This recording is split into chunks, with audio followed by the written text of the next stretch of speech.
de commencer, je vais faire une toute petite précision. En ce qui concerne les variables, dans tous les langages de programmation, il y a ce qu'on appelle des noms, des inbuilt names, donc c'est-à-dire des noms prédéfinis qu'on ne peut pas utiliser comme nom de variable. Donc, en ce qui concerne P5GS, alors, tout ce qui se trouve dans l'onglet de référence, tous les noms que vous voyez ne peuvent en aucun cas être utilisés comme nom de variable. Sinon, on aurait rapidement un conflit ou d'interférence. Et c'est une erreur dans le programme. C'était ça le petit rappel. Maintenant, on va voir un peu les différents. On va voir les différents signes de comparaison. Parce que c'est important pour nos conditions. Pour les différents signes de comparaison, nous aurons les signes que vous connaissez déjà, pour certains. Supérieur, inférieur,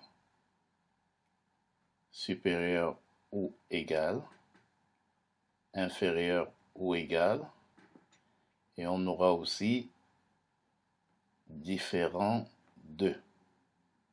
Alors, ceux-ci, dans la plupart des langages, sont les mêmes. On a aussi l'égalité. Alors, en P5GS, on va voir que l'égalité se fait avec 3 signes d'égalité. Donc, revenons à notre éditeur de code. Dans notre ancien, ça c'est où on s'est arrêté, dans notre programme, on a cette balle qui se déplace et qui malheureusement traverse notre fenêtre. Alors on voudrait lui faire quelque chose.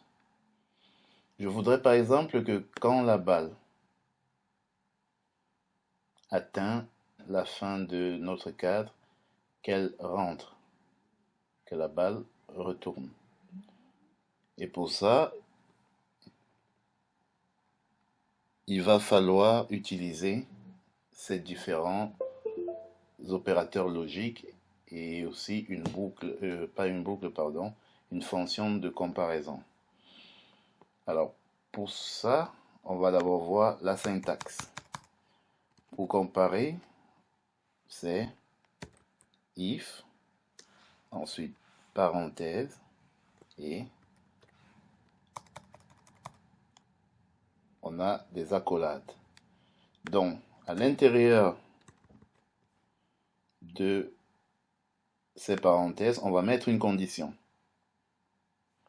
Et lui dit que si la condition à l'intérieur des parenthèses est vraie, alors exécute ce qui sera dans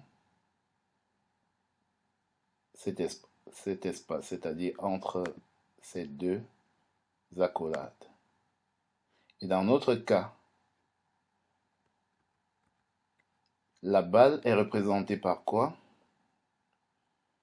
Par la position X de notre balle.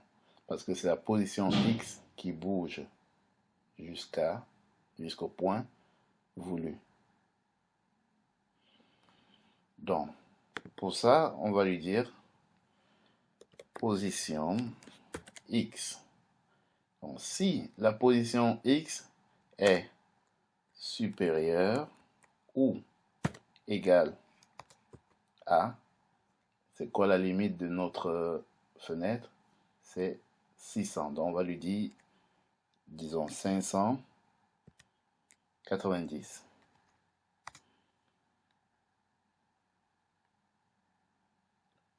Pour voir que ça fonctionne d'abord, je vais lui mettre une fonction. Je vais lui dire de changer de couleur de fond. Donc, je lui dis si jamais la position atteint la limite voulue, je voudrais que le tableau soit rouge. Je lui dis 255,0,0. Alors, on va voir. Ce sera comme un flash. Aha. Donc, ça veut dire que cette condition est vraie. Alors, on pourrait aussi voir en temps réel comment est-ce que la position X est comptée. Donc, je vais lui dire d'afficher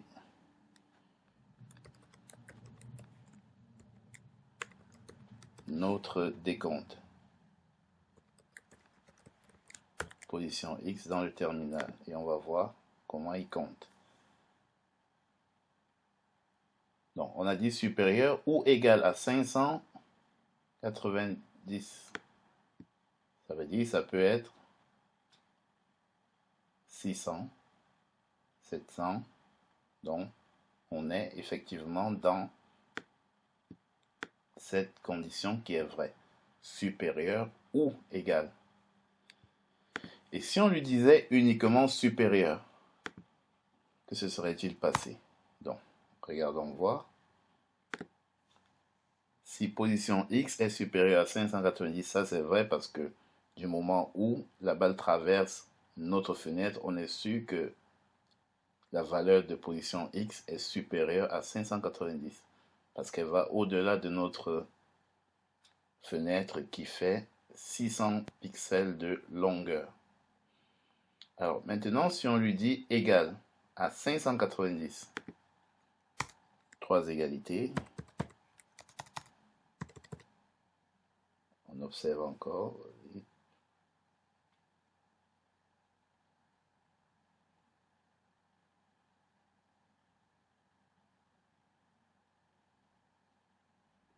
On voit bien que dès qu'il arrive ici, il change. Donc, le background a changé dès que position de X a atteint 590. On aurait pu lui dire autre chose. Ça dépend de ce que vous voulez comme effet ou bien comme action. Je peux lui dire que si position de X est égale à 590, je voudrais que la balle recommence, que la balle revienne au point de départ, ou bien je lui dis à 0, c'est-à-dire position de X est égale à 0. Disons 10 pour que la balle soit un peu. Du coup, on aura la balle qui va atteindre 590 et retourner au départ.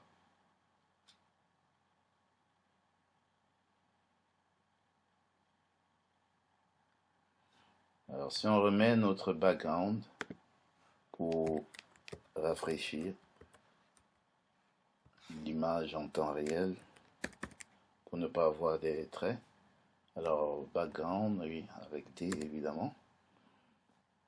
On aura ceci.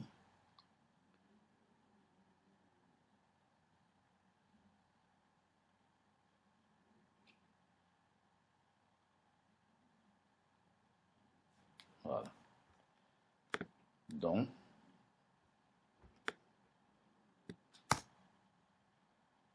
ceci est donc la syntaxe de la condition.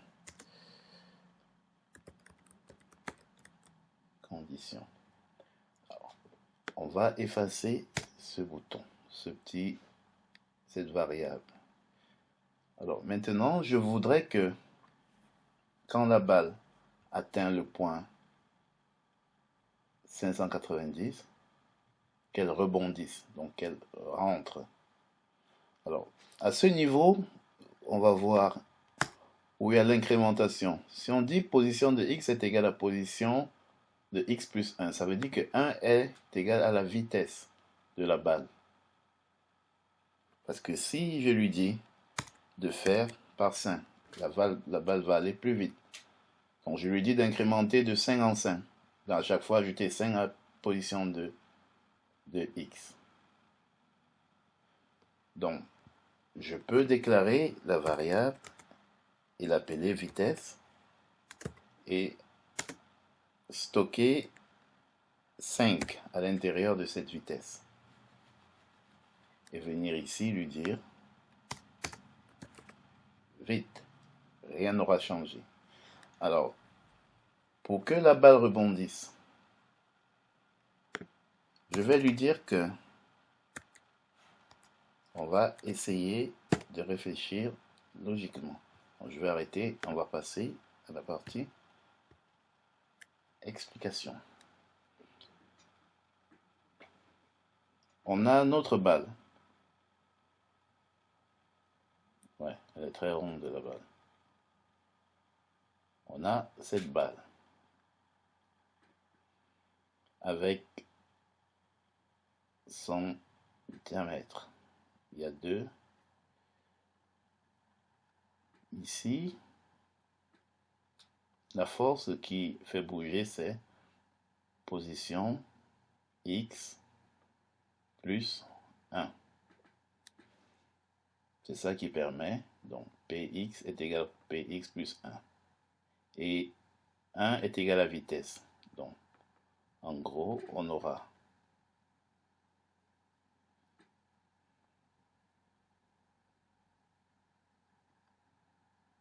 px égale px plus 1. C'est ça qui fait bouger la balle. On va dire plus vite. On voudrait que quand la balle atteint ce point, c'est-à-dire 590, qu'elle retourne. Ça, c'est le sens positif.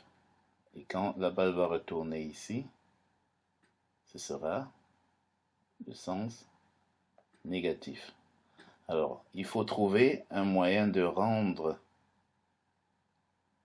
ce calcul négatif.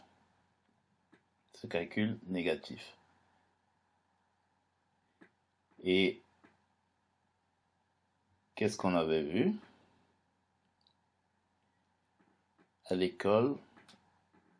Pour ceux qui se souviennent encore, on avait vu que quand on écrit P de X, quand on écrit P de X est égal P de X plus, ce signe plus est différent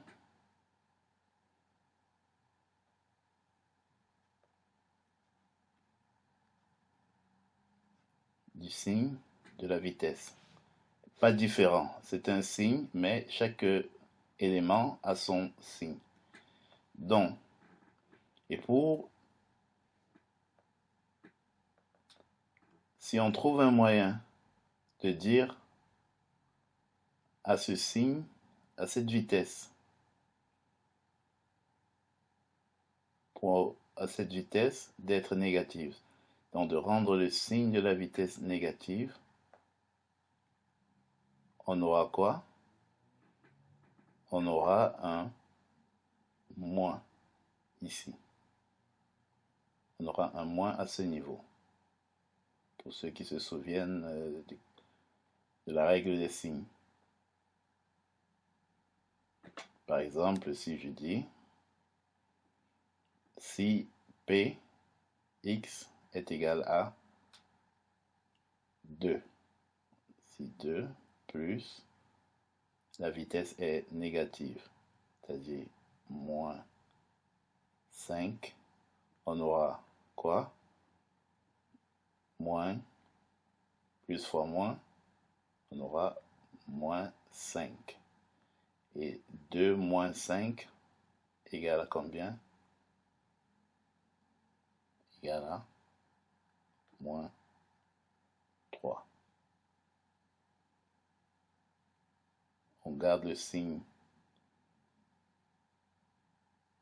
du plus grand et on fait la soustraction.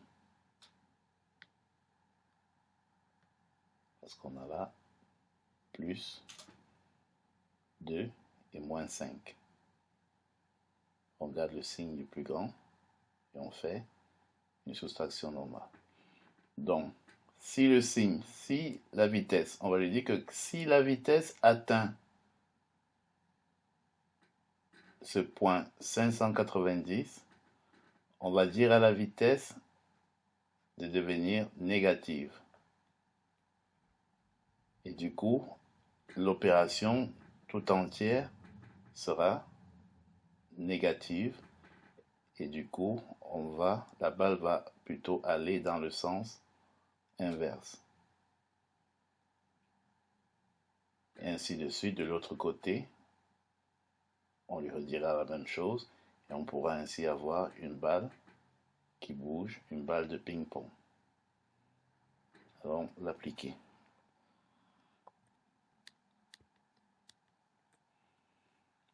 Donc, en pratique, ce que je disais, c'est qu'on a notre vitesse qui est égale à 5.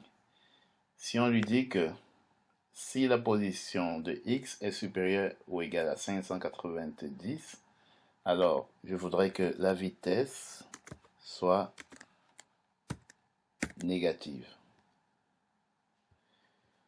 Alors, pour voir ça en live, on va faire un console.log pour afficher les valeurs de position de x. Et regardons.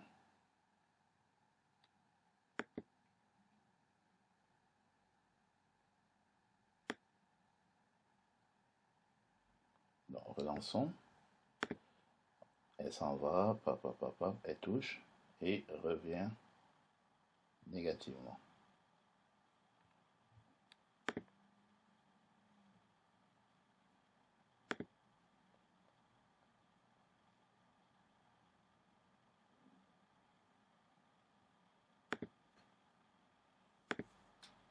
Voyons maintenant ceci. Vite.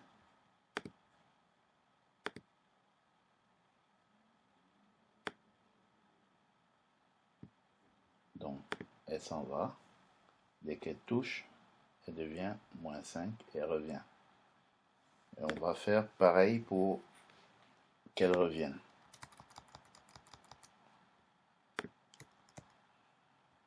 Je vais juste copier ceci. Ou bien je peux encore écrire, pas de souci, if si la position de x est inférieure ou égale à 0, puisque dans l'autre sens, la position de x diminue pour atteindre 0, égale 0,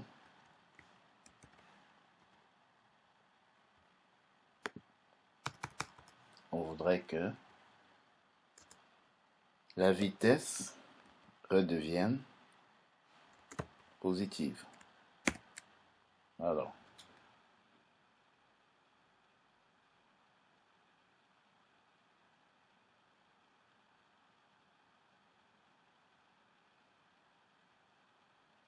donc on a cet effet de balle qui rebondit.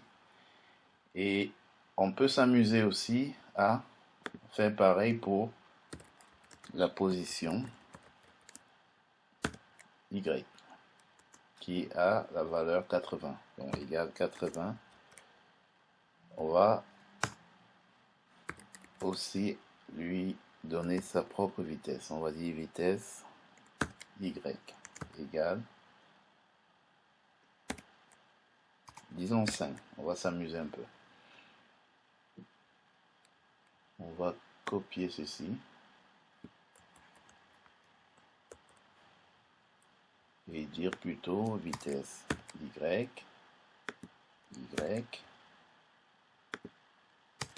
et qu'est-ce qui va se passer? On va aussi, n'oublions pas d'incrémenter. On va lui dire que position y est égale à position y plus la vitesse y. Et du coup, On a quoi? Bon, est-ce que j'ai fauté quelque part?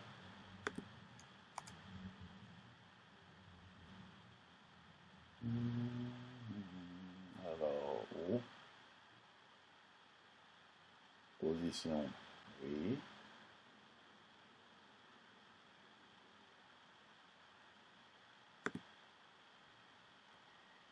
Ah oui, c'est parce qu'on n'a pas changé ici. Effectivement. Voilà.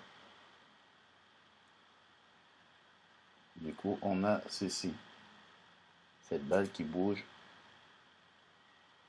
plutôt en diagonale. Pourquoi? Alors, c'est simplement parce que les vitesses sont comme deux forces qui agissent sur la balle. Tant que les forces sont les mêmes, alors ça veut dire qu'il y a équilibre des deux côtés. On pourrait donc modifier la vitesse de l'une. On voit que la balle s'en va et rebondit sur les bords. Donc on va lui dire aussi ici vitesse de 2.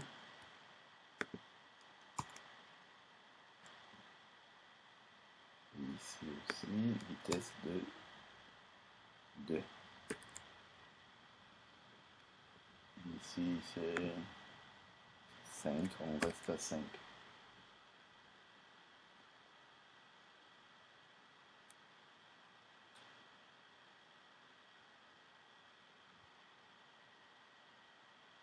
Alors si on lui dit d'aller un peu moins loin, disons à 400.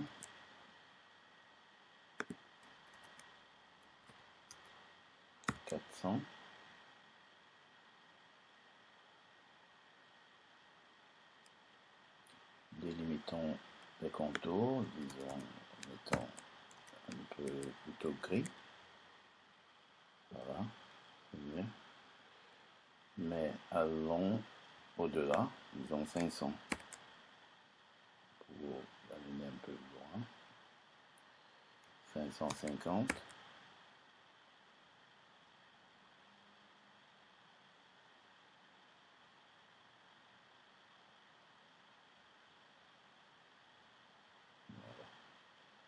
Ici aussi 550.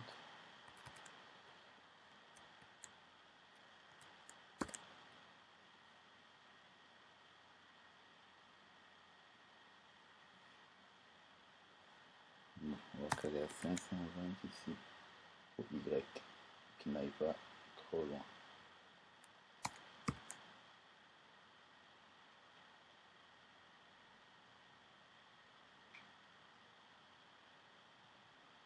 Toi, tu vas aller à 20.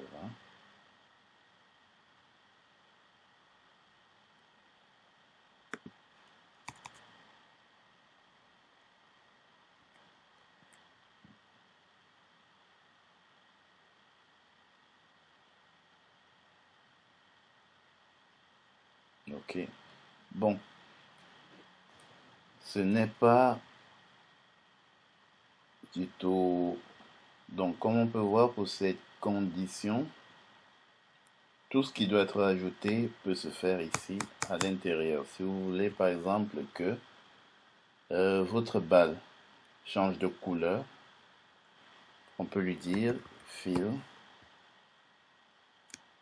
255,0,0.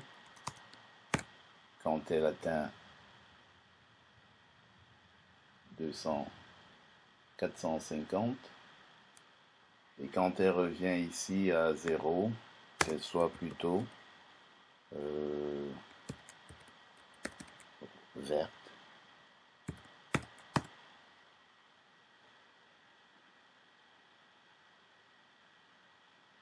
Voilà, quand elle touche l'autre bord, qu'elle soit plutôt verte. Ou aussi donner d'autres indications voulues. À tout à l'heure pour une autre vidéo sur d'autres fonctions que je trouve assez exceptionnel pour notre programme P5GS.